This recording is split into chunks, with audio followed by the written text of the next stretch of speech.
There is a special kind of leadership that looks impressive in meetings and disastrous in reality. It sounds like this. We had great energy this quarter. Engagement felt high. The team is grinding. The market will eventually understand our genius. Translation: nobody knows what is happening. And when nobody knows what is happening, everybody becomes a philosopher. Sales says marketing is the problem. Marketing says product is the problem. Product says engineering is the bottleneck.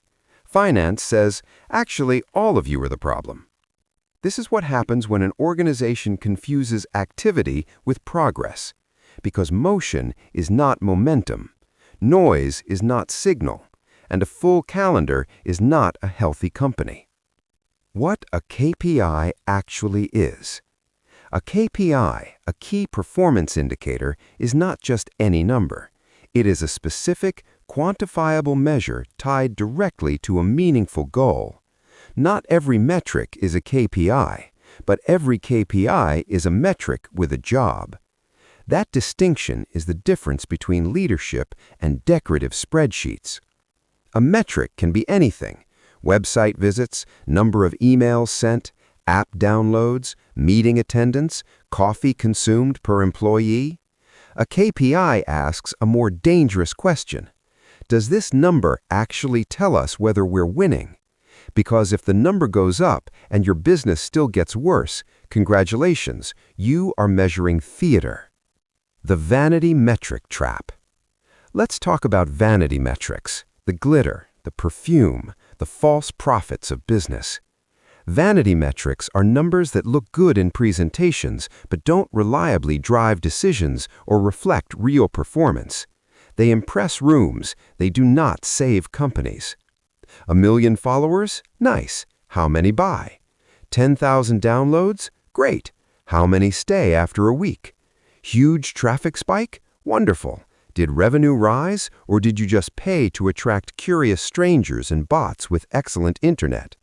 This is why serious operators learn to fear pretty numbers, because a pretty number can seduce you into scaling a broken system. And once you scale dysfunction, you don't get a bigger business, you get a faster disaster.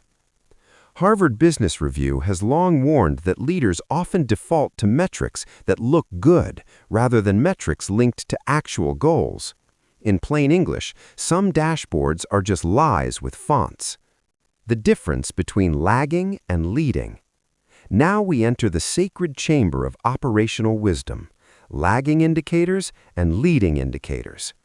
Lagging indicators tell you what already happened: revenue, profit, churn, net income. They are the scoreboard after the game. Useful? Absolutely. Sufficient? Absolutely not. If you only stare at lagging indicators, you are driving by looking in the rearview mirror. You will know exactly what you crashed into. Leading indicators are different. They give clues about what is likely to happen next. If revenue is lagging, then qualified leads, sales calls booked, conversion rate, trial to paid activation, repeat purchase behavior may be leading. If customer churn is lagging, then time to value, support ticket resolution time, weekly product usage, onboarding completion may be leading. If employee turnover is lagging, then manager one-on-one consistency, role clarity, training completion, workload balance may be leading. Great managers do not merely autopsy the past, they instrument the future. The 4 questions every KPI must survive. Every KPI should survive 4 brutal questions. 1. Is it tied to a real objective? Not growth. That word is too vague. Growth in what? Revenue? Margin? Retention? Share of wallet? Market penetration? A KPI without a clear objective is a number in search of meaning. 2. Can someone act on it? If the number changes and nobody knows what to do, it may be interesting, but it is not useful. 3. Is it timely enough to influence outcomes? A quarterly number reviewed after the damage is done is less a KPI and more a memorial service. 4. Can it be gamed? If people can hit the target while harming the real mission, the KPI is dangerous. This last one is where many empires fall. Because once bonuses, promotions, and praise attach to a number, humans become creative. Customer support gets rewarded for closing tickets quickly. Wonderful. Now tickets are closed before problems are solved. Sales gets rewarded only for new contracts. Excellent. Now they sign bad fit customers who churn in 3 months like autumn leaves. The target was hit. The business was stabbed politely. When a number becomes an idol. There's an ancient temptation in management to worship the measurable simply because it is measurable. But not everything that matters is easy to count, and not everything easy to count matters most. Trust matters. Brand strength matters. Product quality matters. Customer love matters. Speed of learning matters. Yet, because those are harder to track, leaders sometimes ignore them and obsess over whatever their dashboard can count in neon. This is how companies become efficient at the wrong things. They optimize email open rates while customers hate the product. They celebrate lower costs while quality collapses. They rejoice over call volume while the team is quietly burning out. A metric is a servant. The moment it becomes master, strategy starts shrinking to fit the dashboard. The KPIs that actually matter. So, what should you measure? The answer depends on the business. There's no universal magic dashboard. Authoritative guidance consistently notes that KPI sets should be goal-specific, quantifiable, and relevant to the objective at hand, not generic decoration. But across most businesses, the KPIs that matter fall into a few powerful categories. A. Growth KPIs. These tell you whether demand is expanding. Revenue growth rate, pipeline growth, qualified leads generated, conversion rate, customer acquisition cost. If you cannot turn attention into customers at a sustainable cost, you don't have growth, you have publicity. B. Profitability KPIs, because revenue is loud, but margin pays rent. Gross margin, net margin, contribution margin, operating cash flow, burn multiple. Some companies brag about sales while bleeding cash so aggressively they're basically doing charity with branding. Revenue without margin is applause without oxygen. C. Customer KPIs. Because a business is not what it says, it is what customers repeat.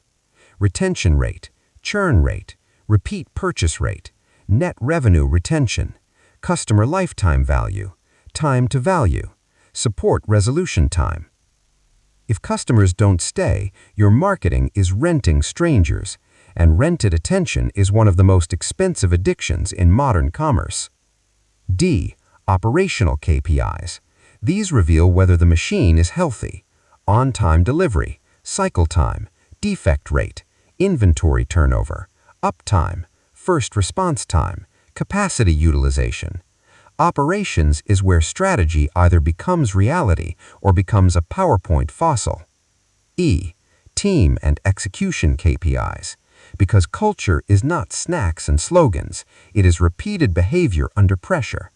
Goal completion rate, hiring quality, ramp time for new hires, employee retention, training completion tied to performance, output per team or per head, forecast accuracy.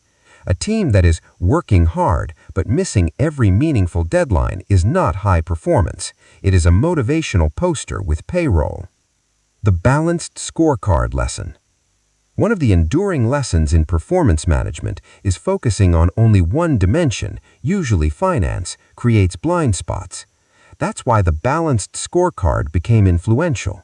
It pushed leaders to measure beyond just financial results, adding customer outcomes, internal processes, and learning and innovation. Why does this matter? Because a business can look strong financially for a while and still be rotting internally. Profits can hide shrinking trust, rising defects, broken onboarding, low innovation, team fatigue. And by the time the financial statement screams, the disease is already advanced. Good operators learn to read early smoke, not just late fire. A simple KPI system for real leaders. If you want to stop managing vibes tomorrow, use this simple structure. Step 1.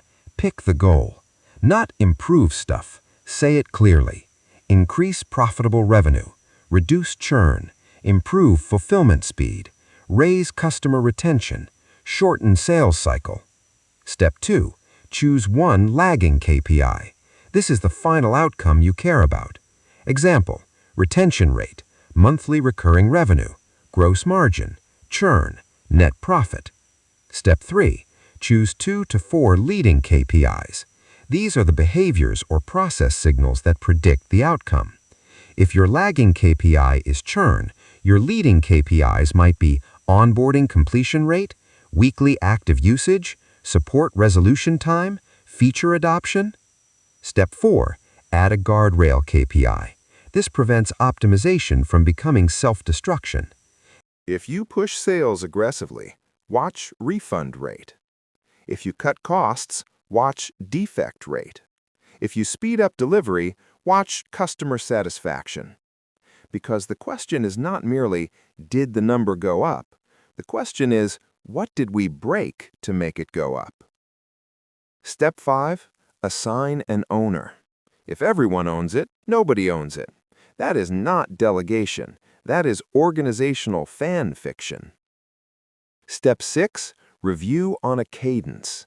Daily for operational signals, weekly for tactical adjustments, monthly or quarterly for strategic outcomes. And during reviews, ask only 3 questions. What changed? Why did it change? What will we do next? Not, how do we feel about the quarter spiritually? The comedy of bad KPIs. Let me show you how bizarre this gets when companies choose bad KPIs. A content team measures only views, so they make viral nonsense. Views explode, trust dies. A sales team measures only calls made, so they become telemarketing woodpeckers. Activity up, conversions down. A customer service team measures only speed, so they resolve nothing faster. A manager measures hours online. Congratulations, you have invented digital pretending. The spreadsheet glows, the business groans. This is the dark comedy of modern management. Sometimes the dashboard is green all the way to bankruptcy. The deeper truth. KPIs are not about numbers, not really. They are about truth. A good KPI forces reality into the room. It strips away excuses. It exposes delusion. It ends debates built on charisma, hierarchy, and corporate mythology. The right KPI says, this is working. This is failing. This improved. This got worse. And here is the cost. That kind of clarity is uncomfortable, but discomfort is often the price of control. Because the alternative is softer, more flattering, and far more deadly. The alternative is vibe-based leadership. And vibe-based leadership is how teams stay busy, investors stay confused, and founders age in dog years. The closing challenge. So, here is the challenge. This week, audit your dashboard. Look at every number you track and ask, what goal does this serve? What decision does this drive? What behavior does this shape? What damage could it create if gamed? If this improved, would the business actually be healthier? If the answer is no, it may not be a KPI. It may just be a comforting number, a ritual, a corporate screensaver. And leaders who cannot tell the difference do not manage businesses, they manage mood. Measure what matters, or prepare to be ruled by noise. If you want, I can do a part 2 on vanity metrics versus real business metrics and break down the exact KPIs founders, sales teams, content creators, and operations managers should track. Drop a comment, part 2, Kill Vanity Metrics.